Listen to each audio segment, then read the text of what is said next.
Hi, Rakesh Khurana, Danoff Dean of Harvard College, and I am just so delighted to have my wonderful colleague, Dan Gilbert, who is the Edgar Pierce Professor of Psychology, with us today for a few minutes. I think among our student body, everybody knows about Dan. He has won numerous awards. He's one of the leading psychologists in the world, a best-selling author. He's done a series on Nova that's been award-winning on This Emotional Life. And Dan, I'm just so glad that you were able to join us. Thank you for making some time for us today. Yeah, my pleasure entirely. Great. So Dan, a couple of questions, and we just sort of to see where this conversation takes us. But as a psychologist who studies emotions, who studies the role of uncertainty and time, how are you making sense of this moment? How are you processing this moment? How does it relate to the research that you've done? Well, I don't think anything that's happening now is much of a mystery for psychologists. I mean, we're seeing, and we know this from Gallup data that come out every day, we're seeing that Americans are remarkably worried, remarkably unhappy, and remarkably afraid. In fact, just the other day, Gallup asked Americans whether they thought the toll was greatest on their physical well being, their financial well being, or their emotional well being. And even to my surprise, they ranked their emotional well being as sustaining more damage by what's happening around us than their financial well being. So it's a big deal for a lot of people, but there's no mystery about why. First, people are scared because there's something to be scared of. Now, with that said, people are probably more scared than they ought to be. For example, today or yesterday, COVID became the number one leading cause of death in the United States. That sounds scary. But how scared are people of the number two and three and four? And how scared were they of the number one last week? The point is that this is a scary disease, but it's not more scary than most of the things we live with all the time. So I would say to anybody who's biting their necks, tamp down your worry and be realistic. The second thing, and you mentioned this, is uncertainty. One of my favorite old studies in psychology is you get two groups of subjects and they're all going to get electric shocks.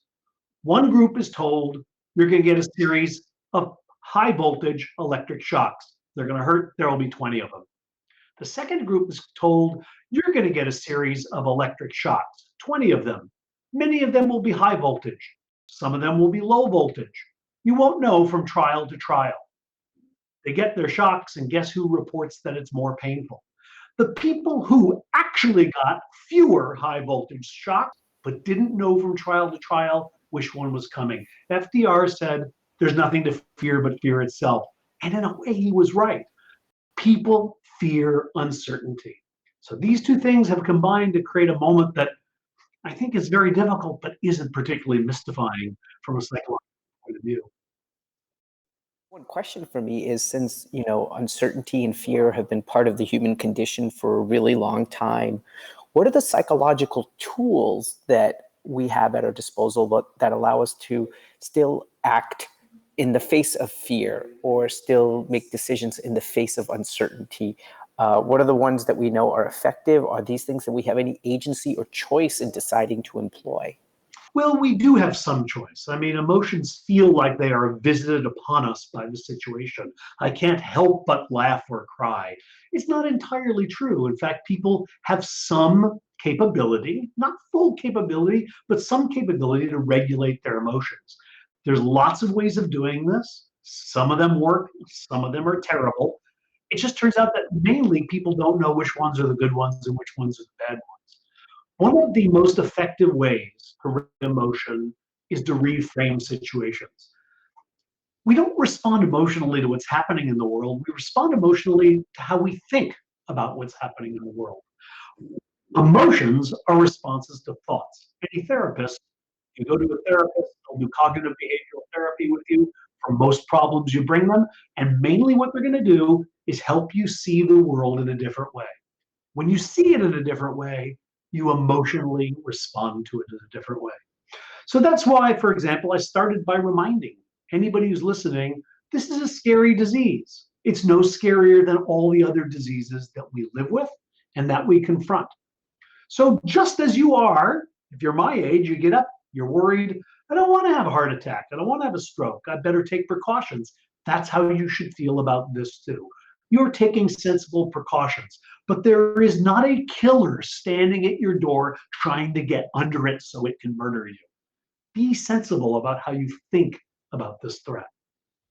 That's really helpful and thoughtful. I guess one question I would have is you and I share a good relationship with a colleague, Nicholas Christakis, who talks about who we're connected to and how that affects perhaps our emotional being and maybe even the frames that we have. And we live in a world now where I guess one way to say it is, are we often having our own emotions, or are they being mediated through us through some larger sort of social context? And so, how do we calibrate that? How do we even disentangle that?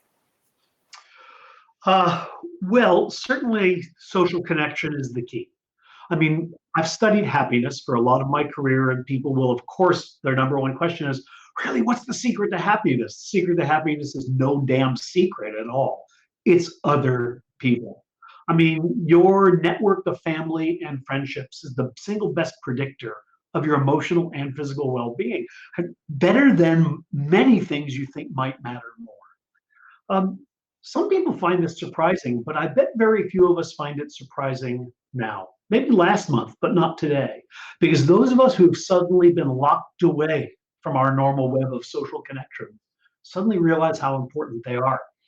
I can talk to my grandchildren on Zoom, but those conversations I had when I would go to the grocery store and chat with somebody else in line, or stop for gas and talk to the person filling my car, all of those casual conversations are gone, and I palpably miss them. And I'm surprised to hear that from people. They say, I just kind of miss walking through my neighborhood and saying hi to somebody. Social connections are what it's all about. And that's the problem we're facing right now. It's less viral than it is the severing of so many social ties. I think, when I've been in touch with students since we de-densified the campus, I think I often hear this aspect the most. What they miss is the sort of just serendipity of connections, the sort of after class, just chatting with somebody, or in the dining hall, the sort of, saying hi, even to a stranger, a familiar stranger. And, I guess it goes to the point that, humans are very social beings. Aristotle was right. And there's something about gathering. And while it's wonderful to be able to do online some aspects of that, it's thin compared to the sort of social elixir that's kind of created when we're all together. And I guess a couple of things I would just sort of ask is, as you think about, this past semester and you think about going forward, what are the things that you most miss and what are you most looking forward when we're able to sort of gather physically again? Well, no doubt the thing I'm looking to in gathering physically is gathering physically, being close to and having the sights and smells of other humans around me. Zoom is a remarkable tool. As long as it's just you and me, it's pretty much 90% of what we have when we go out to lunch. But put four people on it, and suddenly the platform, like all mediated interactions, kinds of falls apart. We have to take turns in a stiff way. Human beings have no problem taking turns. Psychologists study conversation. There's millisecond gaps when you have four people in a room all talking. Millisecond gaps between the start and stop of speakers, because we're so good at knowing just how to do that dance. All of that falls apart when we're doing it electronically. So I'm gonna I really miss that, and I'm looking forward to it. For me, also the other thing is travel. 90% of the people I love the most live in Texas, and I can't get there to see them. Tough. I'm sure that's really, really hard. I guess one question, just final question on that, is, when we sort of uh, think about happiness, another subject you've written about, and you said, when we miss something, like we're missing these connections, how can we build into our lives a sense of gratitude for when those things are back and that we don't just take them for granted again? Or is that just sort of the human condition that we sort of take for granted what we are used to? Or can we maybe in the post-pandemic world? Is this something we could bring with us as a new profound appreciation for that? This is a remarkably important and astute question. I mean, maybe it's the single most important question for people who live through any kind of trauma that tests them and gives them lessons. That's not unusual. The question is, how do I not lose this? We all know you've probably been really sick and you thought to yourself, if I could just stop throwing up, I'd be the happiest human on earth. And the day you stop, you are. But a week later, that's not enough. All of a sudden, you need all sorts of things in your life to be happy. Simply being healthy doesn't do the trick. How can we hold on to these perspectives that we gain when we experience negative events? The answer is it's very hard. We do indeed, as you suggested, naturally go back to baseline. And so we have to have a program of reminding ourselves. For example, about 7 or 8 years ago, I slipped a disc in my back. I was on my back for 6 months. I couldn't walk for almost a year, but I had surgery and it cured me. I remember walking down my driveway the first time and going past the mailbox and thinking, this is the greatest miracle on earth. I am standing here on my street in Cambridge, walking under my own steam. Let me never forget how wonderful this moment is. So I made a promise to myself that every time I saw that mailbox, I would have that thought. Took a little practice, but after just a couple of months, it's the only thing that comes to mind for me when I see my mailbox.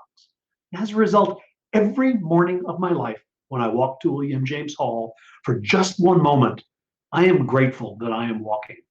So you have to trick yourself if you don't want to lose this perspective, but it's possible.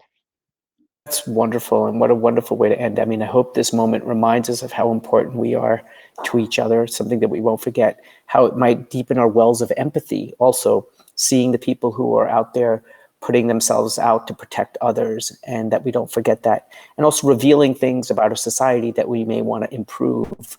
And I think what you're saying is that the more we make that a conscious and intentional habit, the more likely we are to actually be able to live in that way.